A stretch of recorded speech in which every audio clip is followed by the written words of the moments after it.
तो कोणता? नैसर्गिक संख्या. नैसर्गिक संख्या.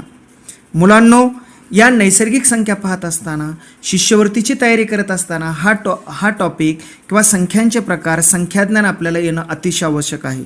त्याच्यातला पहिला प्रकार आहे नैसर्गिक संख्या.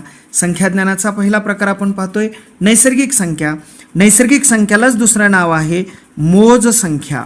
काय नाव आहे? मोज संख्या. पहा, निसर्गामध्ये वस्तूंची मोजदाद करण्यासाठी म्हणून जो पहिला प्रकार आपण पाहतोय तो मोज संख्या किंवा नैसर्गिक संख्या.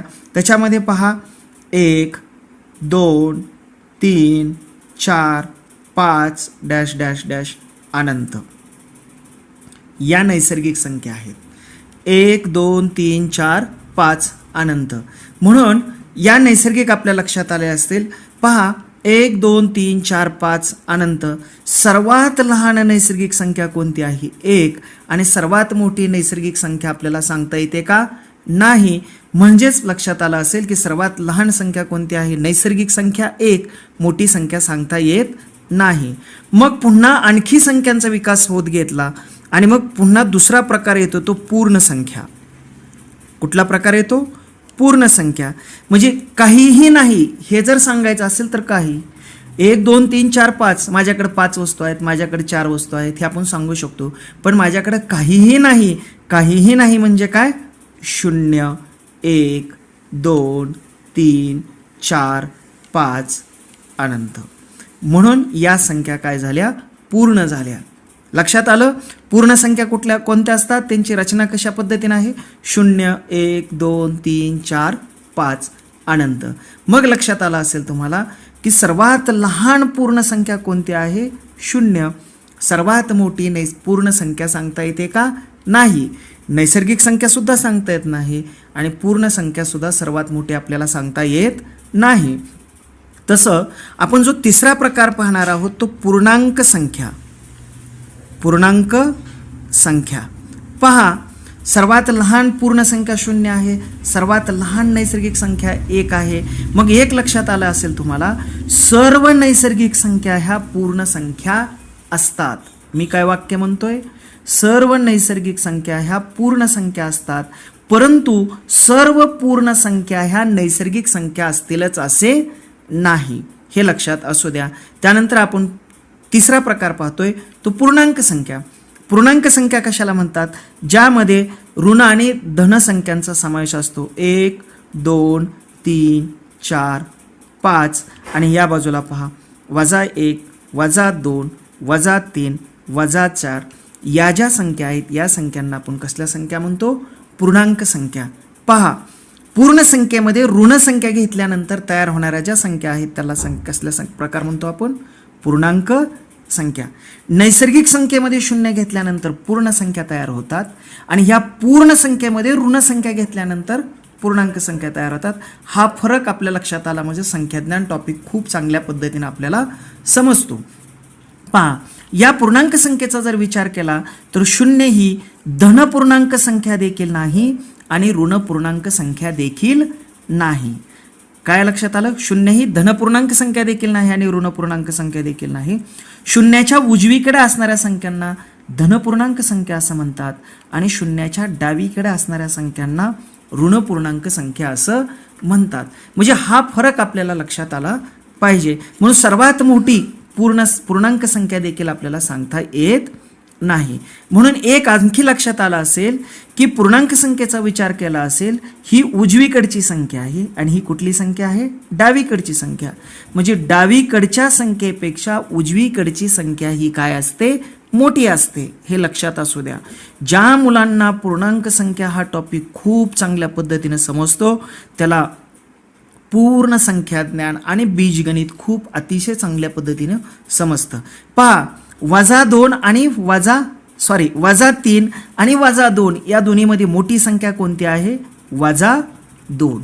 -3 आणि -2 मध्ये मोठी संख्या कोणती आहे? -2. कारण का? डावीकडच्या संख्येपेक्षा उजवीकडची संख्या ही मोठी असते. कारण का -3 डावीकडे आहे आणि -2 उजवीकडे आहे. याच्याही पेक्षा साधं सोपं लहान मोठेपणा जर याचा ओळखायचा असेल तर सांगतो की काय की माझ्याकडं 2 रुपये कर्ज आहे आणि माझ्या मित्राकडं 3 रुपये कर्ज आहे. या दोघांपैकी बरा कोण आहे, श्रीमंत कोण आहे? कोण आहे? -2 वाला हा बरा आहे. म्हणजे -2 ही रक्कम काय आहे, मोठी आहे. लक्षात आलं? -3 आणि -2 म्हणजे काय, -2 रुपये कर्ज आणि माझ्याकडे 2 रुपये कर्ज आणि मित्राकडे 3 रुपये कर्ज, म्हणजे 3 वाल्यापेक्षा 2 बरा आहे, म्हणून 2 ही मोठी संख्या आहे. या पद्धतीनं जर अध्ययनात मुलांना दिला तर मुलांना ऋण आणि म्हणजे -3 आणि -2 मधला फरक अतिशय चांगल्या पद्धतीनं समजतो. लक्षात आला असेल? नैसर्गिक संख्येमध्ये शून्य मिसळल्यानंतर पूर्ण संख्या तयार होतात आणि पूर्ण संख्येमध्ये ऋण संख्या मिसळल्यानंतर पूर्णांक संख्या तयार होतात. आणि त्यानंतर आपण चौथा प्रकार पाहतोय, परिमेय संख्या. अतिशय महत्त्वाचा असणारा हा घटक परिमेय संख्या. परिमेय संख्या कशाला म्हणायचं? ज्या संख्या अंश व छेद रूपात व्यक्त करता येतात, अंश आणि छेद रूपामध्ये व्यक्त करता येतात, त्या संख्यांना आपण परिमेय संख्या असं म्हणतो. उदाहरणार्थ p छेदस्थानी q, परंतु q हा शून्य नसला पाहिजे. छेद हा काय नसला पाहिजे, शून्य नसला पाहिजे. म्हणजे या संख्यांना आपण कसल्या संख्या म्हणतो, परिमेय संख्या. उदाहरणार्थ 2 छेदस्थानी 4 ही परिमेय संख्या आहे, 3 छेदस्थानी 5 ही परिमेय संख्या आहे, 11 छेदस्थानी 10 ही परिमेय संख्या आहे आणि मी फक्त 4 लिहिली, ही सुद्धा परिमेय संख्या आहे. कारण का, तिच्या छेदस्थानी काय नाही म्हणजे 1 आहे, म्हणजे ही सुद्धा काय आहे, परिमेय संख्या आहे. कोणतीही संख्या, मी 0 घेतलं, 0च्या छेदस्थानी 1 म्हणजे ही सुद्धा परिमेय संख्या आहे. परंतु 1 छेदस्थानी 0 ही परिमेय संख्या नाही. कारण का, परिमेय संख्येमध्ये छेद कधीही 0 नसतो. म्हणून ज्या अंश आणि छेद रूपामध्ये व्यक्त करता येतात परंतु छेद हा 0 नसला पाहिजे, अशा संख्यांना आपण परिमेय संख्या असं म्हणतो. म्हणजे सर्व पूर्णांक संख्या ह्या परिमेय संख्या असतात. कारण का, याच्या छेदस्थानी काही नाही म्हणजे किती आहे, 1 आहे. लक्षात आलं? म्हणजे कोणतीही संख्या घ्या, मी आता कोणतीही एक संख्या घेतली, -3 ही परिमेय संख्या आहे का? आहे. कारण का, याच्या छेदस्थानी आपल्याला 1 देता येतं किंवा असतं. मी -7 घेतली तर ही परिमेय संख्या आहे. कारण का, छेदस्थानी किती आहे, 1 आहे. मी आता या पद्धतीनं 30 घेतली, याच्या छेदस्थानी काय नाही म्हणजे 1 आहे, ही परिमेय संख्या आहे. म्हणजे अंश आणि छेद रूपामध्ये व्यक्त करता येणाऱ्या सर्व संख्यांना आपण परिमेय संख्या असं म्हणतो. पुढील व्हिडिओमध्ये आपण पाहणार आहोत, प्रत्येक परिमेय संख्या ही आवर्ती दशांश अपूर्णांकामध्ये व्यक्त करता येते. आवर्ती दशांश अपूर्णांकामध्ये प्रत्येक परिमेय संख्या आपल्याला काय करता येते, व्यक्त करता येते. अशा व्यक्त करता येते. हेही परिमेय संख्येचं सर्वात महत्त्वाचं वैशिष्ट्य आहे. बघा, आपण 3 छेदस्थानी 4 ही संख्या घेतली, म्हणजे 3 या 3ला आपण 4ने भागले. पहा, इथं 0 इथं आलं 30. आपण जर विचार केला तर काय करतो आपण, 4 7 28, 2 उरलं, इथं घेतलं 0, 4 5 20, बाकी उरली 0. म्हणजे काय, ही आवर्ती दशांश अपूर्णांकामध्ये व्यक्त करता येते. ज्या व्यक्त करता येत नाही त्या संख्यांना आपण अपरिमेय संख्या असं म्हणतो. म्हणून आपण परिमेय संख्येचा दुसरा प्रकार जो पाहतोय, जो 5वा प्रकार पाहतोय, तो म्हणजे अपरिमेय संख्या. पहा, ती संख्या कोणती आहे, अपरिमेय. आपण जो पुढचा प्रकार पाहतोय तो कुठला, अपरिमेय 5वा. अपरिमेय संख्या कशाला म्हणायचं, अपरिमेय संख्या. अपरिमेय संख्या म्हणजे काय, ज्या दिलेल्या ज्या संख्या आहेत, की कोणतीही संख्या घ्या, वर्गमुळामध्ये 25, वर्गमुळामध्ये 25, ह्या संख्येचं वर्गमूळ किती निघतं, 5. म्हणजे 5 ही कुठली संख्या आहे, परिमेय संख्या. कारण की याच्या छेदस्थानी काय नाही म्हणजे 1. परंतु ही कसली संख्या आहे, परिमेय संख्या आहे. परंतु अपरिमेय संख्या म्हणजे कोणती, वर्गमुळामध्ये 20, याचं वर्गमूळ निघत नाही. वर्गमुळामध्ये 13, वर्गमुळामध्ये 7, या ज्या संख्या आहेत या सर्व संख्या कशा आहेत, अपरिमेय संख्या आहेत. परंतु ही संख्या कशी आहे, परिमेय आहे. लक्षात आलं? ज्या संख्येचं पूर्ण वर्गमूळ निघत नाही, अतिशय सोपी व्याख्या, त्या संख्यांना आपण अपरिमेय संख्या असं म्हणतो. उदाहरणार्थ पाय ही सुद्धा संख्या अपरिमेय संख्या आहे.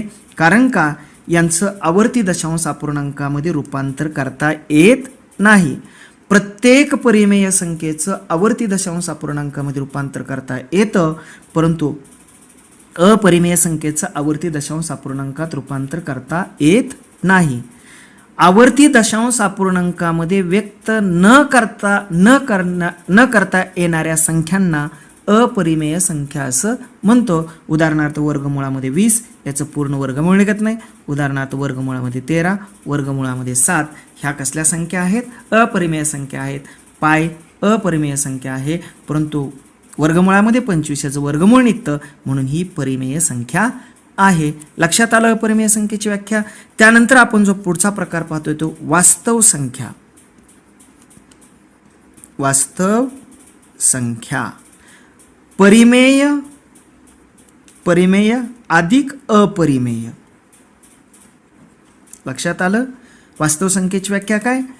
परिमेय संख्या आणि अपरिमेय संख्या मिळून वास्तव संख्या तयार होतात. म्हणजे परिमेय संख्या आणि अपरिमेय संख्या मिळून कसल्या संख्या तयार होतात? वास्तव संख्या तयार होतात. हे अतिशय महत्त्वाचे टॉपिक आपण या व्हिडिओमध्ये पाहत आहोत. पहिला आपण नैसर्गिक संख्या, सर्व नैसर्गिक संख्या. म्हणून ह्या आकृतीवरून आपल्याला आणखी स्पष्ट करता येतील. या संख्या कसल्या असतात? नैसर्गिक. या संख्या आपण नैसर्गिक पाहतो. याच्या बाजूला आपण एक चौकोन काढला. या संख्या कुठल्या आहेत? पूर्ण. म्हणजे पूर्ण संख्येमध्ये नैसर्गिक संख्या असतात. त्याच्यानंतर मी हा एक प्रकार चौकोन काढला. हा चौकोन आहे पूर्णांक संख्या. कसल्या संख्या? सर्व पूर्णांक संख्या आहे. सर्व पूर्णांक संख्या मी काय म्हणतोय? या पूर्णांक संख्येमध्ये पूर्ण संख्या असतात. लक्षात आलं? आणि पूर्ण संख्येमध्ये नैसर्गिक संख्या असतात. याच पद्धतीनं कुठला? परिमेय संख्या. कसल्या संख्या? परिमेय संख्या. म्हणजे एक लक्षात आलं असेल की सर्व नैसर्गिक संख्या ह्या पूर्ण संख्या असतात, परंतु या सर्व पूर्ण संख्या ह्या नैसर्गिक संख्या असतीलच असे नाही. सर्व पूर्ण संख्या ह्या जो चौकोन आहे ह्या सर्व पूर्ण संख्या ह्या पूर्णांक संख्या असतात, कारण त्याच्यामध्ये येतो ना हा चौकोन. परंतु सर्व पूर्णांक संख्या ह्या पूर्ण संख्या असतीलच असे नाही. आणि सर्व परिमेय संख्या, बरोबर आहे, ह्या पूर्णांक संख्या असतीलच असे नाही. म्हणजेच काय? सर्व पूर्णांक संख्या ह्या परिमेय संख्या असतात, परंतु सगळ्याच परिमेय संख्या ह्या पूर्णांक संख्या असतीलच असं नाही.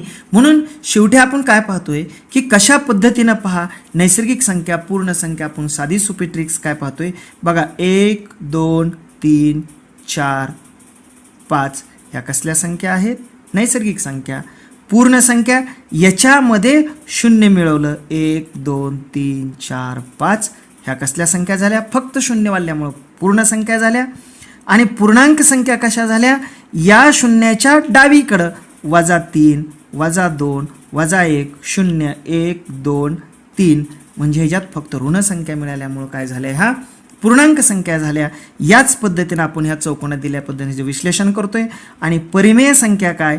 या पूर्णांकाच्या मध्ये, या पूर्णांक संख्येच्या मध्ये काय आलं? 3 -2 -1 याच्यामध्ये काय असेल?